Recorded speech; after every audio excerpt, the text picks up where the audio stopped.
Hello बच्चों, let's read the question. Let f dash sin x less than 0 and f double dash sin x greater than 0 for x belongs to 0 to pi by 2 and gx equals to f of sin x plus f of cos x. Then find the intervals of monotonicity of gx.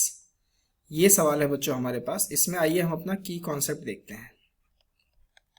यहाँ पे जो हमारा की concept होगा वो होगा increasing and decreasing function. Increasing and decreasing function क्या होते हैं ये, आइए उससे पहले समझ लेते हैं. किसी भी फंक्शन को डिफरेंशिएशन करने पर अगर पॉजिटिव आ रहा है तो वो कैसा फंक्शन है? इंक्रीजिंग फंक्शन है. और वहीं फंक्शन को डिफरेंशिएशन करने पर नेगेटिव आ रहा है तो कैसा फंक्शन है? डिक्रीजिंग फंक्शन है. ये आपको ध्यान रखना है. क्लियर? अब सवाल की अगर हम चलें तो f डैश साइन एक्स क्या है? लेस देन 0 और f double dash sine x क्या है? Greater than 0. x किसको बिलोंग कर रहा है? x बिलोंग कर रहा है 0 से पाई बाय 2. तो साइन x किसको बिलोंग करेगा? ऑब्वियस सी बात है, साइन x बिलोंग करेगा 0 से 1. सिमिलरली cos x भी किसको बिलोंग करेगा? cos x भी बिलोंग करेगा 0 से 1, है ना. हालांकि साइन x का ग्राफ पहले बढ़ता है और cos x का ग्राफ पहले घटता है पाई बाय 4 तक. उसके बाद फिर साइन x का घट जाता है और cos x का बढ़ता है. ठीक है, तो इस तरीके से पूरा पैटर्न रहता है. अब हमारे पास gx को अगर हम देखें, क्योंकि हमें gx की मोनोटोनिसिटी बतानी है कि gx किस इंटरवल में डिक्रीजिंग है, किस में इंक्रीजिंग है. ठीक है, तो gx हमें दे रखा है f of sine x plus f of cos x. अब अगर मैं इसका डिफरेंशिएशन कर लूं g डैश x, तो साइन x का क्या हो जाएगा? cos x f dash sine x plus cos x का क्या होगा? माइनस का sine x into F dash cos x. अब g डैश x को मैं कैसे लिख सकता हूं? एक काम करता हूं, मैं sine x cos x common ले लेता हूं. तो cos x तो बाहर आ जाएगा लेकिन साइन x नहीं आ पाएगा, इसलिए साइन x से यहां क्या करना पड़ेगा? डिवाइड. माइनस साइन x बाहर आ जाएगा लेकिन cos x नहीं आएगा, तो cos x से क्या करना पड़ेगा? डिवाइड. ठीक, ये हो गया हमारे पास g डैश x. अब इसको मान लेते हैं इक्वेशन नंबर 1. इसी में ही हमें मोनोटोनिसिटी जो है अपनी वो डिस्क्राइब करनी है. ठीक है, चलिए आगे चलते हैं.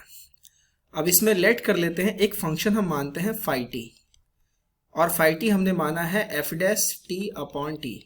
क्यों माना है मैं आपको दिखाता हूं. देखो, ये कुछ F dash x upon x जैसा नहीं लग रहा है ना.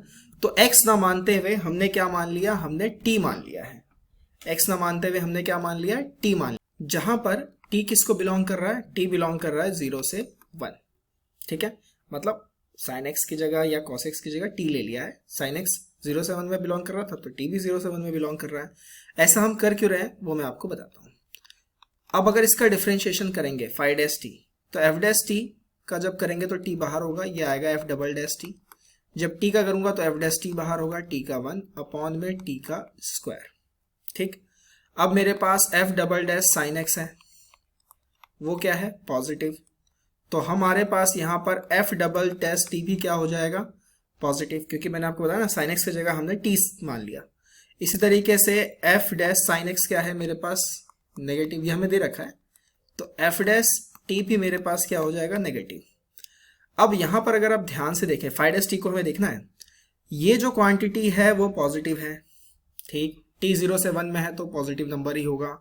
उसके बाद f डैश t जो है वो यहाँ पर नेगेटिव है, तो नेगेटिव नेगेटिव क्या हो जाएगा? पॉजिटिव.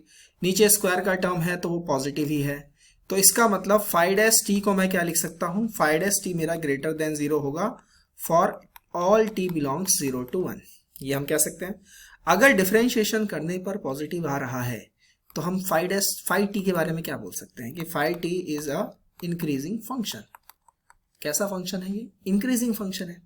ठीक है, अगर ये इंक्रीजिंग फंक्शन है तो अब यहाँ पे देखो, हमने फाई टी किसे माना था? F dash T upon T. ये भी एक इंक्रीजिंग फंक्शन हुआ. अब यहाँ पर बात आती है जब x बिलोंग करेगा 0 से पाई बाय 4, क्योंकि साइन x और cos x के बीच की भिड़ंत है. अब साइन x मतलब 0 से पाई बाय 4 अगर आ रहा है तो 0 से पाई बाय 4 जरा देखते हैं. मैं यहाँ पे एक रफ ग्राफ बना रहा हूँ. ये 0, 90, पाई बाय 4, पाई बाय 4 0, और फिर ये ऐसे इंक्रीज करता हुआ 1. इसी तरीके से यहाँ पे ये ऐसे डिक्रीज करता हुआ 0. यहाँ पे अगर हम देखें 0 से पाई बाय 4 में कौन बड़ा है, cos x बड़ा है ना, तो हम लिख सकते हैं कि cos x greater then sin x। अब मैं अगर इसे फाई ले लूँ दोनों तरफ, phi cos x greater than phi sin x, increasing function था तो इनइक्वलिटी पे कोई असर नहीं पड़ेगा। अब फाई cos x को क्या लिख सकते हैं, देखो यहाँ पे फाई t जो था तो t की जगह cos x है ना, तो क्या लिखेंगे f dash cos x upon cos x, ये ग्रेटर देन होगा f dash sin x upon sin x, यही होगा, है ना। अब अगर मैं यहाँ पे पहला इक्वेशन देखूं तो ये वाली टर्म पॉजिटिव है, बड़ी है, और ये वाली टर्म छोटी है, तो छोटे में से जब भी बड़ा घटाएंगे तो कैसा नंबर आएगा, नेगेटिव ही आएगा ना। तो यहां से मैं g डैश x क्या बोल सकता हूं, for x belongs to 0 to pi by 4, g dash x मेरा क्या होगा यहाँ पर, g डैश x नेगेटिव, इसका मतलब gx is a decreasing function, decreasing function किस इंटरवल के लिए, 0 से पाई बाय 4 के लिए। अब इसी तरीके से अगर हम पाई बाय 4 से पाई बाय 2 के बीच की बात करें तो फिर से अपना ग्राफ देखते हैं। हमारा ग्राफ यहाँ देखिए, पाई बाय 4 से पाई बाय 2 में sin x बड़ा हो गया, cos x अब छोटा हो गया, तो यहां पर हम बोलेंगे कि sin x greater then cos x। अगर मैं इसे फाई ले लूं दोनों तरफ, क्योंकि इंक्रीजिंग फंक्शन है, इनइक्वलिटी पे कोई असर नहीं पड़ेगा, तो फाई cos x, है ना। अब यहाँ पे अगर इसे हम क्या लिख सकते हैं, f dash sin x upon sin x, this is greater than f dash cos x upon cos x। Again जब मैं फर्स्ट इक्वेशन देखूं तो अब ये वाली टर्म बड़ी है, ये छोटी है, बड़े में से छोटा गया, पॉजिटिव ही आएगा, ऑब्वियस सी बात है। तो हम यहाँ से g डैश x क्या बोल सकते हैं कि g dash x greater than 0 है, इसका मतलब gx क्या है, gx is a increasing function for x belongs to pi by 4 से pi by 2, right. I hope you understood the answer very well, best of luck.